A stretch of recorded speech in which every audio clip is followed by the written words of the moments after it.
Hi comrades, viewers KVF. Abhinandan करता हूँ, शुक्रिया. In fact, I could not speak in Hindi very well. मैं हिंदी से अच्छा बोल नहीं सकता हूँ. मेरा थोड़ा ज़्यादा problem है. Kindly bear with me. Actually, in Tamil Nadu, for the last 4 years, we are regularly conducting classes for the postman examination, MTS examination, and also the postal assistant examination. Hundreds of comrades were benefited, and because of its reach, we were planning to expand this outside Tamil Nadu also. We have given the deliberations in English also, but it has not reached the entire country because Hindi is the language which many people are writing the examination in that language only. So if we are giving the portions in Hindi, definitely it will reach a vast number of people so that it will be penetrated to all the areas. At the initial stage, we have planned to telecast the recorded videos at the initial stage. If there is a clear response, thereafter we are planning to hold it in the Google Meet by giving the links, by creating the WhatsApp for the Hindi people, so that many people will be benefited by interacting with our tutors and others. At present, we are having 8 tutors for Hindi. 8 comrades have come forward, and all the comrades are going to take lessons for the postal assistant examination at the initial stage. Isaki Muthu, who is a retired military officer, who will be the chief instructor of this Hindi class, and who will take care of all these items in the future also. So, in the first class, we want to commence in the PO Guide Part 1. It will be taken by Ravi Narayan Chaudhary, who is the Circle Organizing Secretary of Odisha Circle, All India Postal Employees Union Group C. An eminent unionist, as well as an intellectual and knowledgeable guy who is coming forward to impart lessons to our comrades, fellow comrades, particularly the GDS and also the postman comrades. And everything is free. There will be no fee for any classes, nothing else. Everything will be free. And the first class is going to be presented by Ravi Narayan Chaudhary of Odisha Circle. Sekimuthu, you can just give you a short of my speech. Hi comrades, ये हमारा US KVS channel का Hindi version है और हम जैसा कि हमारा तमिलनाडु में यूएस केवीएस और अनबुडन केवीएस का जो चैनल चल रहा था उसका हम हिंदी जो नॉर्थ इंडियंस हैं, नॉर्थ साइड में जितना भी हमारा कॉमरेड्स हैं उनको मतलब मैक्सिमम यूटिलाइजेशन उनका भी होना चाहिए करके जिन्होंने मांगे थे, उसी के कारण से हमारा केवीएस सर का इनिशिएटिव में और ये चैनल हम हिंदी में भी आपको सभी को हम देंगे। और इसमें पहला दिन आज हमारा ओडिशा सर्कल से रवि नारायण चौधरी जी है, वो पीओ गाइड पार्ट 1 का शुरू करेंगे। और आज से आपको 8 हमारा हिंदी ट्यूटर्स हैं, वो हमारा साथ में रहेंगे। आपको जितना भी है एग्जाम के पहले उन्होंने आपको प्रिपेयर करेंगे। आप लोग सबको स्वागत करते हैं। Thank you very much. Ravi.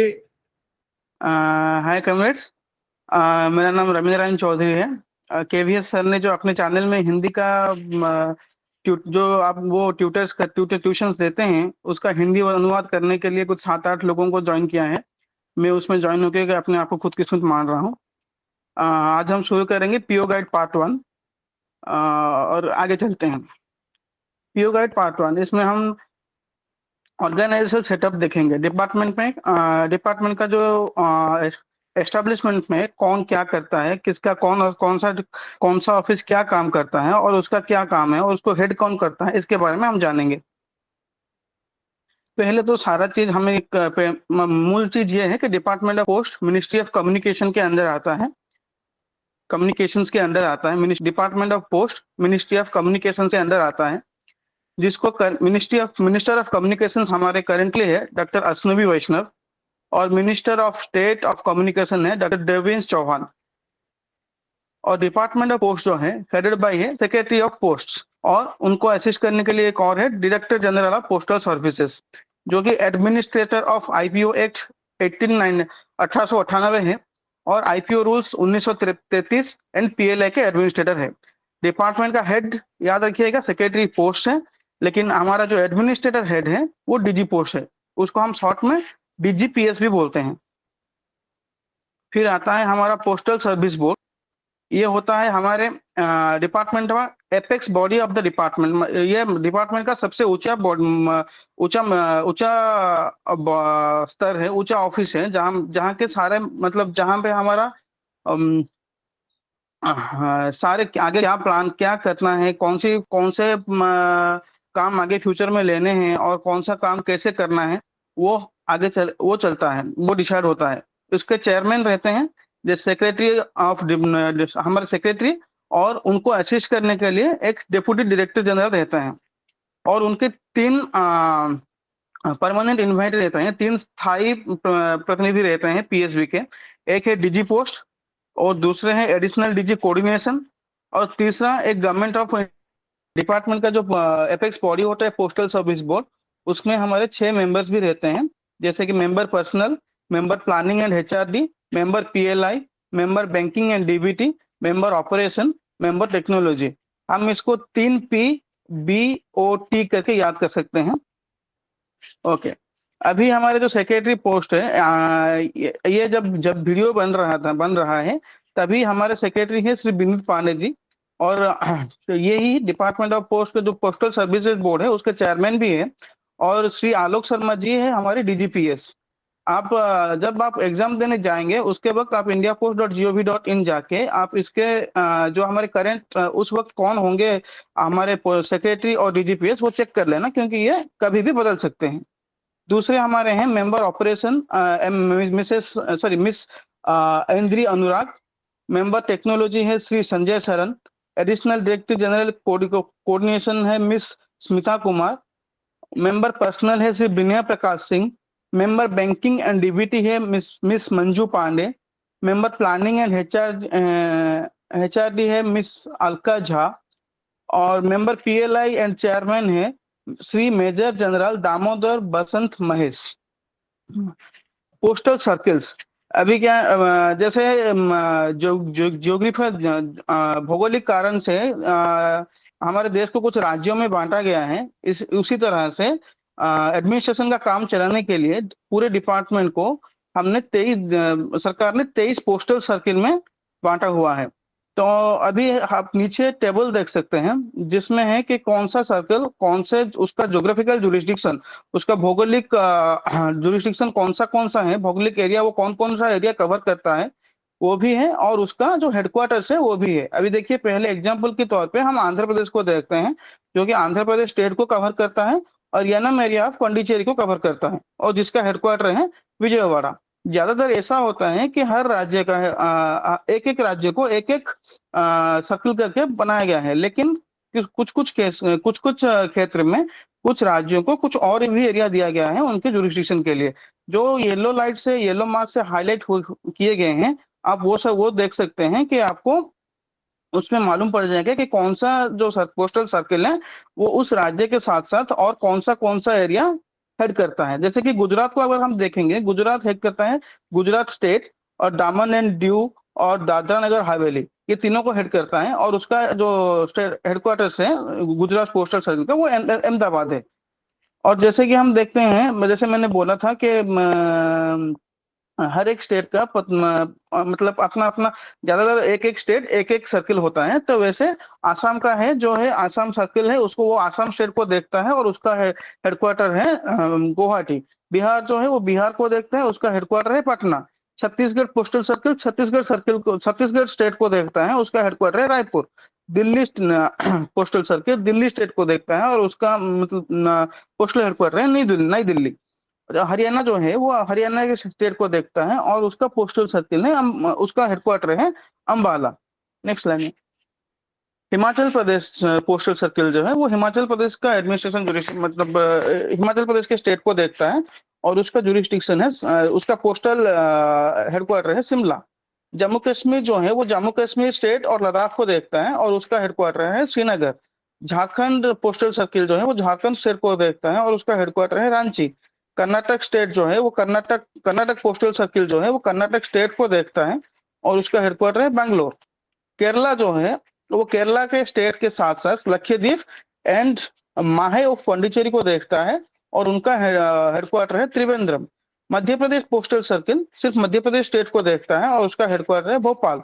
Maharashtra postal circle Maharashtra state देखता है, उसके साथ साथ वो गोवा को भी देखता है, उसका हेडक्वार्टर है मुंबई। नॉर्थ ईस्टर्न एक ऐसा स्पेशल पोस्टल सर्किल है जो कि सारे नॉर्थ ईस्टर्न स्टेट को कवर करता है, जैसे कि अरुणाचल प्रदेश, मणिपुर, मिजोरम, मेघालय, नागालैंड एंड त्रिपुरा, और उनका हेडक्वार्टर है शिलोंग। और ओडिशा स्टेट है वो अपने Odisha postal circle Odisha state को देखता है और उसका हेडक्वार्टर है भुवनेश्वर। पंजाब स्टेट जो है वो पंजाब के साथ साथ चंडीगढ़ को भी देखता है और उसका हेडक्वार्टर है Chandigarh. Rajasthan postal circle Rajasthan state को देखता है, उसका हेडक्वार्टर है Jaipur. Tamil Nadu postal circle Tamil Nadu and Pondicherry को देखता है, लेकिन पांडिचेरी में येनम और माहे को छोड़ देता है। जैसे हमने पहले स्लाइड्स में देखा हुआ है, वो आंध्र प्रदेश और केरला सर्किल पार्ट पार्ट देखते हैं, तो उस जो एरिया रह जाता है वो तमिलनाडु सर्किल देखता है और उसका हेडक्वार्टर है चेन्नई। तेलंगाना सर्किल जो है वो तेलंगाना स्टेट देखता है और उसका हेडक्वार्टर है Hyderabad. Uttar Pradesh postal circle Uttar Pradesh state को देखता है, उसका हेडक्वार्टर है लखनऊ। उत्तरांचल सर्किल जो है वो उत्तरांचल स्टेट को देखता है और उसका हेडक्वार्टर है देहरादून। वेस्ट बंगाल भी है, वो West Bengal and Andaman Nicobar and Sikkim को देखता है, उसका सर्किल है कोलकाता। तो क्वेश्चन जो आपके एग्जाम में जो सवाल आएगा वो किस तरह का भी आ सकता है कि ये एरिया किस पोस्टल सर्किल में जा सकता है और ये एरिया का हेडक्वार्टर कौन सा है। तो आपको ये थोड़ा 2-3 बार पढ़ देना जैसे आपको याद रह जाए। ओके, जैसे मैंने पहले सर्किल देखते हुए बताया था कि कुछ जो ज्यादातर पोस्टल सर्किल है वो अपने अपने स्टेट को देखते हैं, लेकिन कुछ पोस्टल सर्किल जो है उनमें कुछ एरिया मिलाया गया है, और वो हमने पहले भी डिस्कस किया था, मैं दोबारा बोल रहा हूँ आपको।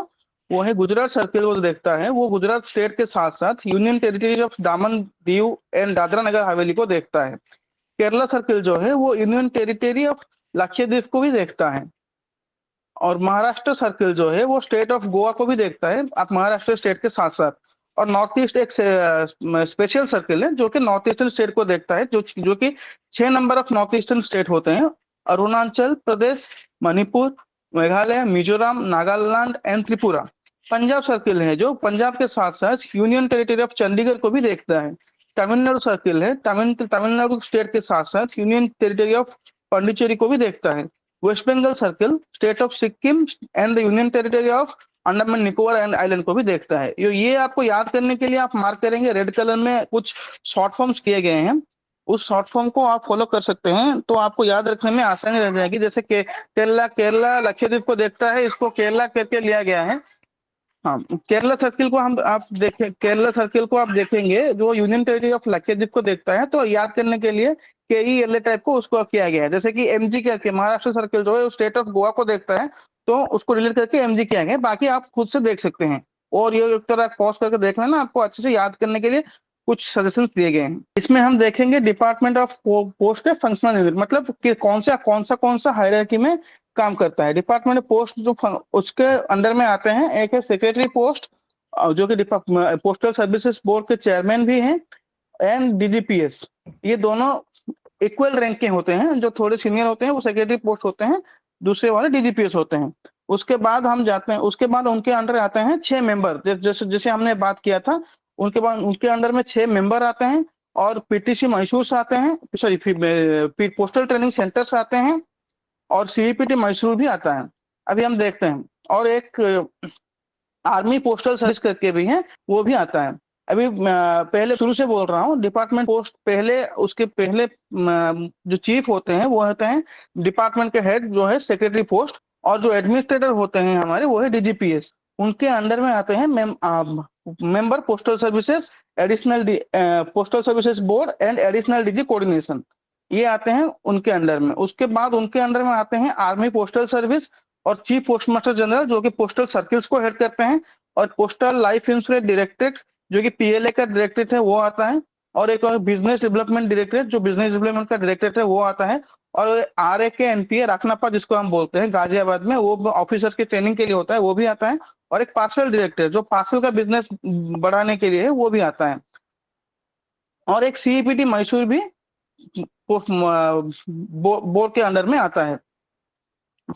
उसके अंदर चीफ पोस्ट मास्टर जनरल के अंडर आते हैं पोस्टल ट्रेनिंग सेंटर्स आते हैं, और रीजनल पोस्ट मास्टर जनरल्स आते हैं, और सीएसडी सर्किल स्टाम्प डिपोस आते हैं, और रिटर्न लेटर ऑफिस भी आते हैं। और उसके बाद हम जब रीजनल पोस्ट मास्टर जनरल को देखेंगे, जिसको हम बोलते हैं पीएमजी सिप, उनके अंदर में आरएमएस डिवीजन आता है, पोस्टल डिवीजन आता है, जनरल पोस्ट ऑफिस जो जीपीओ होता है वो आता है, फॉरेन पोस्ट भी आता है, पोस्टल सर्विस, पोस्टल स्टोर्स डिपोट्स भी आता है, और मेल मोटर सर्विस भी आता है। आरएमएस डिवीजन जो है वो फिर से दो तरह का हो जाता है, दो उनके उसके अंदर दो ऑफिस आते हैं, एक हेड रिकॉर्ड ऑफिस, एक सब डिवीजन, उसके अंदर में सब रिकॉर्ड ऑफिस, ऑफिस में या फिर सेक्शन। पोस्टल डिवीजन के अंदर भी वैसे ही हायरार्की है, पहला पोस्टल डिवीजन के अंदर आते हैं सब डिवीजन, उसके बाद हेड पोस्ट ऑफिस, उसके बाद सब पोस्ट ऑफिस, उसके बाद ब्रांच पोस्ट ऑफिस। अभी यहाँ पे आपको एक सिनोनिम्स एक्रोनिम्स का आपको फुल फॉर्म भी बताया गया है। आरएमएस का मतलब है रेलवे मेल सर्विस, और रकनपा आर ए के एनपीए जिसको हम रकनपा भी बोलते हैं, उसका भी मतलब है Rafi Ahmed Kidwai national postal academy. अगर इस साइड आएंगे तो हमारा छूट गया था आर्मी पोस्टल सर्विस और CPT Mysore. Army postal service के अंदर हमारे दो बेस पोस्ट ऑफिस आते हैं, एक है 56 आर्मी पोस्ट ऑफिस, एक है दूसरा है 99 आर्मी पोस्ट ऑफिस। उसके अंदर field post office and section based post office आते हैं। आगे हम इनको डिटेल्स में देखेंगे। अदर यूनिट्स ऑफ डायरेक्टर, जैसे मैंने बताया था उस स्लाइड में, पार्सल डायरेक्टरेट है, जिसका काम है वो पार्सल का सर्विसेज कैसे डेवलप होगा वो देखते हैं। बिजनेस डेवलपमेंट डायरेक्टर का भी वही काम है, बिजनेस डेवलपमेंट कैसे होगा वही देखते हैं। पीएलआई डायरेक्टर का भी वो अपने आप में वो डायरेक्टर है, और आर्मी पोस्टल सर्विसेज मतलब आर्म फोर्सेस को पोस्टल सर्विस देने के लिए हमारा आर्मी पोस्टल सर्विसेज है। और सीईपीटी जो कि हमारा centre for excellence in postal technology है, वो डिपार्टमेंट में कंप्यूटराइजेशन का काम देखते हैं। और आर रखनापा, जैसे मैंने उसका फुल फॉर्म बताया, दोबारा बता रहा हूँ, Rafi Ahmed Kidwai national postal academy, ये ऑफिसर्स की ट्रेनिंग के लिए होता है, और उसके अंदर सर्कल से आते हैं। दूसरा बात है यूनिट्स अंडर सर्कल, मतलब कौन सा सर्कल के अंदर क्या क्या आता है, जो मैंने ब्रीफ में बताया था, अभी ये दोबारा आ रहा है।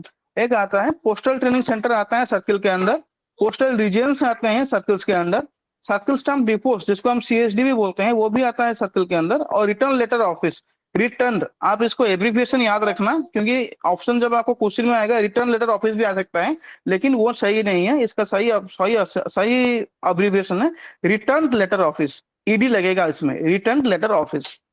और उसके बाद देखते हैं रीजन के अंदर कौन कौन आता है। पोस्टल रीजन के अंदर पोस्टल डिविजन आते हैं, आरएमएस डिविजन आते हैं, जनरल पोस्ट ऑफिस आते हैं, फॉरेन पोस्ट ऑफिस आते हैं, पोस्टल स्टोर डिपोट्स आते हैं, मेल मोटर सर्विस भी पोस्टल रीजन के अंदर आता है।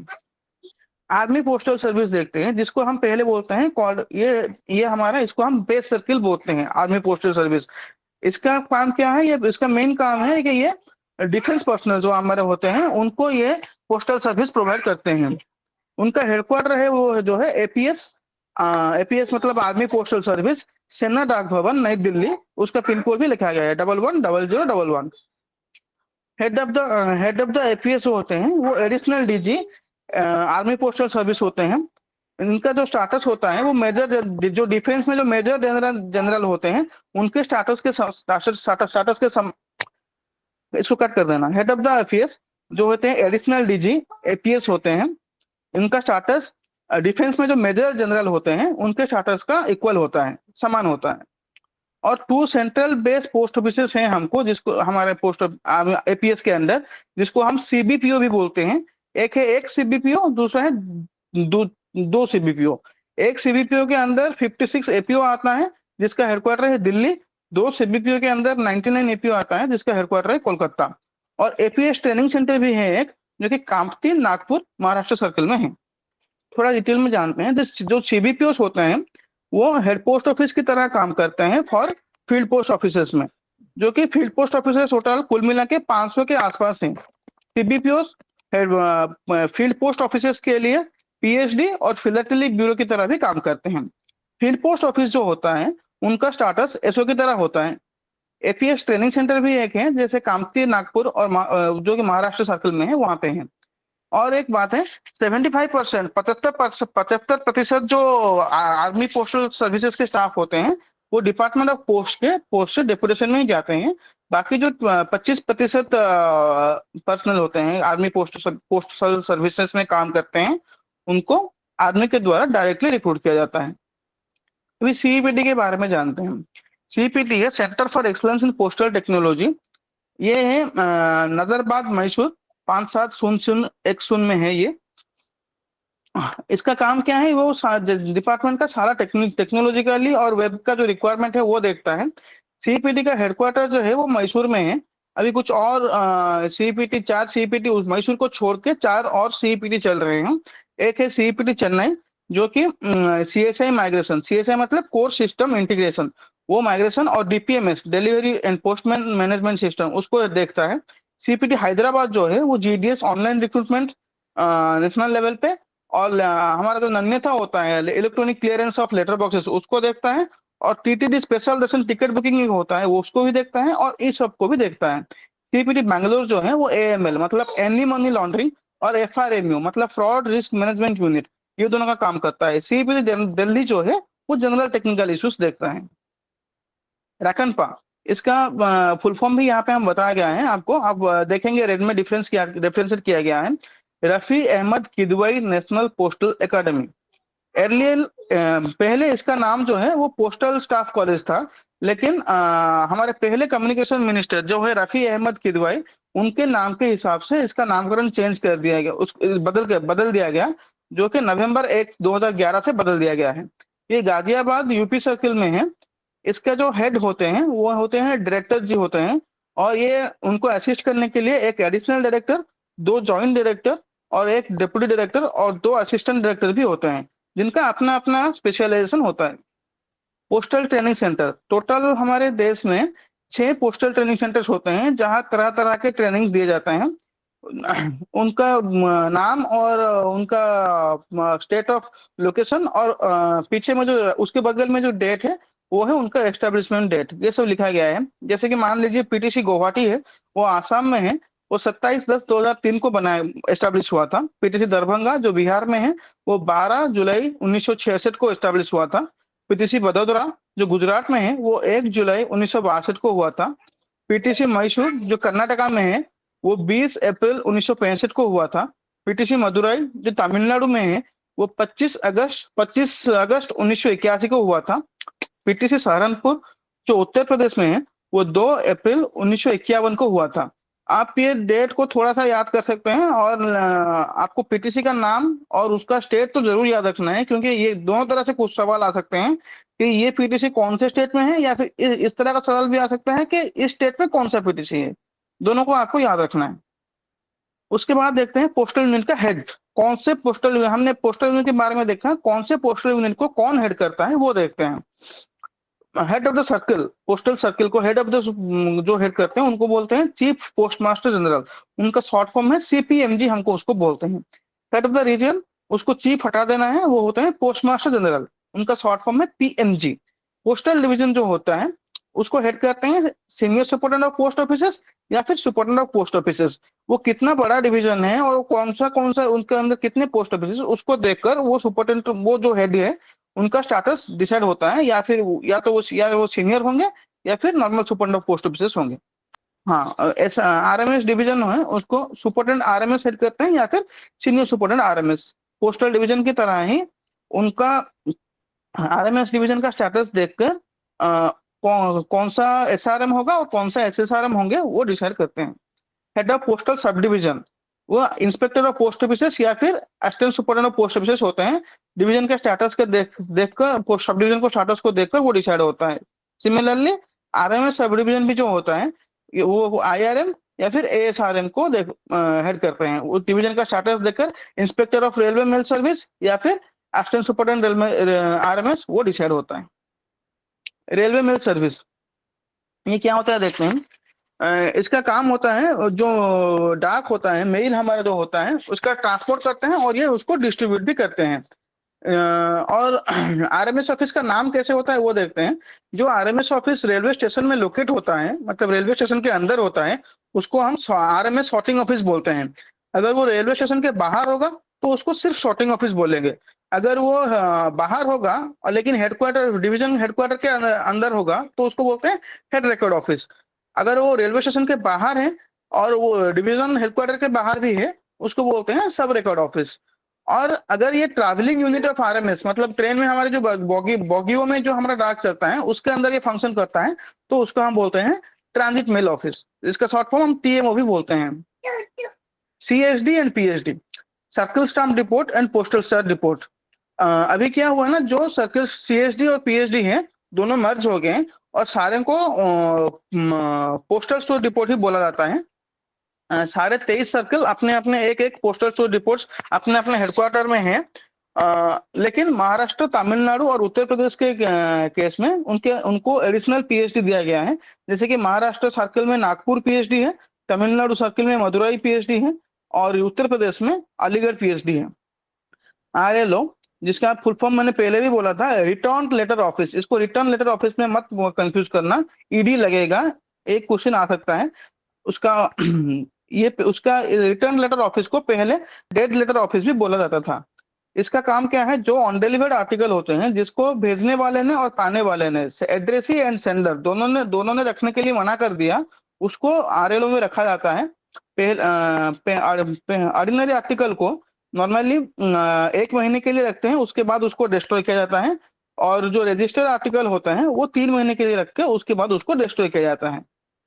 Office of exchange, office of exchange जो है वो बैग रिसीव ओपन करता है और अपने अंदर में जो पोस्ट ऑफिस, मेल ऑफिस, सब फॉरेन पोस्ट ऑफिस और फॉरेन पोस्ट ऑफिस होते हैं उनको भेजता है और उनसे रिसीव करता है। और ये एक अकाउंट्स भी मेंटेन करता है, इंटरनेशनल मेल। ये फॉरेन कंट्रीज के साथ जो मेल लेना देना हुआ उसका एक अकाउंट भी रखते हैं। और ये इंक्वायरी और इंडेमनिटी केसेस भी हैंडल करते हैं। Office of exchange of transit, जिसको हम ट्रांजिट ओई भी बोलते हैं। Office of exchange of transit ओई, ये एक ऐसा ऑफिस ऑफ एक्सचेंज होता है जो या तो बॉर्डर में या फिर पोर्ट में या फिर एयरपोर्ट में होता है।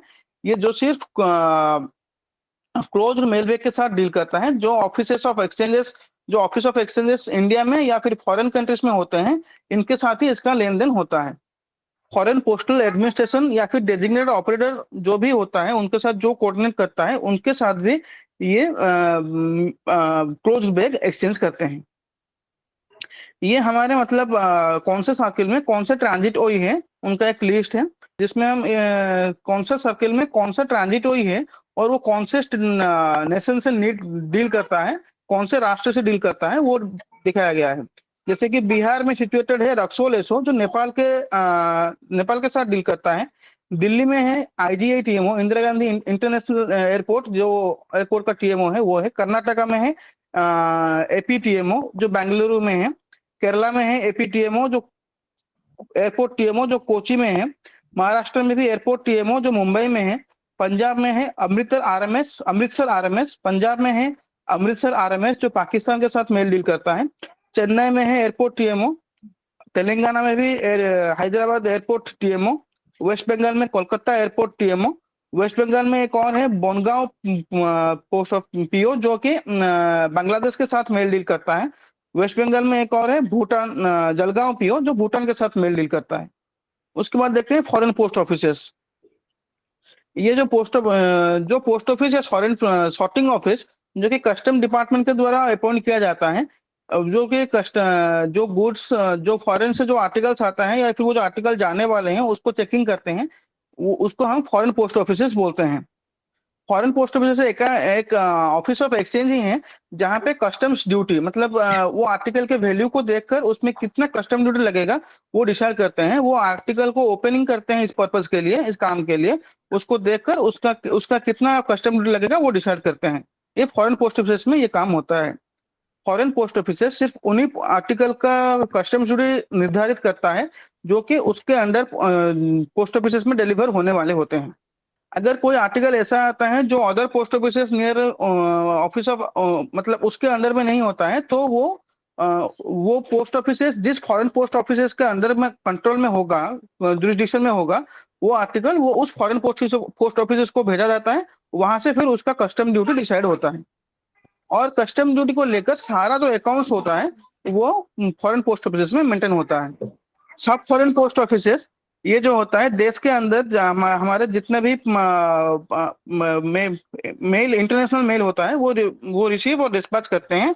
ये इनका इंटरनेशनल कंट्रीज के साथ कोई डील नहीं होता है, और ये कस्टम्स ड्यूटी जो होता है इनबाउंड और आउटबाउंड आर्टिकल इंटरनेशनल मेल का कस्टम ड्यूटी भी सब फॉरेन पोस्ट ऑफिस डिसाइड करते हैं, और ये सारे का इसका अकाउंट्स भी रखते हैं। कस्टम ड्यूटी का अकाउंट पूरा दोबारा बोल रहा हूँ, सब फॉरेन पोस्ट ऑफिस हैं जो हैं वो इंटरनेशनल मेल रिसीव करते हैं जो पोस्ट ऑफिस इनके साथ मैप हुए हैं।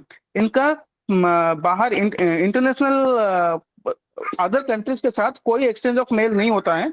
जो आर्टिकल इनके पास आते हैं वो इनका कस्टम्स एग्जामिनेशन करते हैं, और उसका कितना कस्टम ड्यूटी लगेगा इसका असेसमेंट और अकाउंटिंग ये दोनों सब फॉरेन पोस्ट ऑफिस करते हैं। इंटरनेशनल बिजनेस सेंटर, अभी ये आईबीसी जिसको हम आईबीसी बोलते हैं, इसका क्या है, पोस्ट ऑफिस और सॉर्टिंग ऑफिस जो कि bulk booking bulk process bulk customer को असिस्ट करने के लिए होता है, उनके बुकिंग प्रोसेस और उसका आगे का काम करने के लिए इंटरनेशनल आईबीसी जैसे हमारा बीपीसी होता है बिजनेस पोस्ट सेंटर, उसकी तरह कोई बल्क कस्टमर है जो इंटरनेशनल मेल में डील करता है, उसको प्रोसेस करने के लिए आईबीसी बनाया गया है। ये डायरेक्टली सब फॉरेन पोस्ट ऑफिस के साथ या फिर फॉरेन पोस्ट ऑफिस के साथ बैग डिस्पैच कर सकता है ये। और अगर कोई बल्क मेल आता है जो फॉरेन इंटरनेशनल मेल आता है जो कि एक आदमी को या फिर एक जगह डिलीवरी हो, एक कंपनी को डिलीवरी होना है, मतलब पाने वाले का पता एक ही है, एड्रेस एक ही है, तो वो नोडल डिलीवरी भी कर सकता है इंटरनेशनल बिजनेस सेंटर। तो जैसे कि हमने अभी क्या किया, हमने post of PO guide part 1 में अभी हमने कुछ चीजें डिस्कस किया है जो कि डाकघर निर्यात केंद्र से जो कुछ आगे हैं वो हम अगले क्लास में डिस्कस करेंगे। इसके रिगार्डिंग अगर कुछ भी डाउट है तो आप कमेंट सेक्शन में पूछ सकते हैं, हम उसका जवाब आपको दे दिया जाएगा। थैंक यू, धन्यवाद। Thank you.